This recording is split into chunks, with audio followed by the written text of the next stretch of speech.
Here is a question for us. In classful addressing, a large part of available addresses is, we're having one option that is organized, next one is the blocked, next one is the C wasted, and the last one is our communicated. So which one will be the answer here?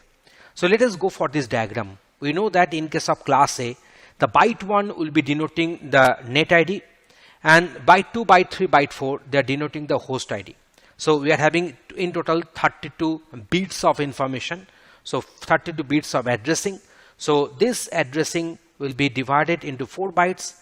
Okay, in case of class B, the first 2 bytes for the net ID, last 2 bytes for the host ID. In class C, first 3 bytes for the net ID and last 4 bytes for the respective host ID. So now say if you consider say class C, say as an example, if you consider class C, we're having here, that is we are having 4, that is a byte 4, that is 8 bits are there. So 8 bits can have 256 combinations.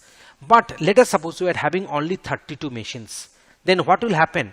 The most of the addressing available address combinations will be wasted. So for this one we'll be going for the option C, that is a wasted. So in classful addressing, a large part of available addresses is wasted. So we'll be going for the option number C for the respective question.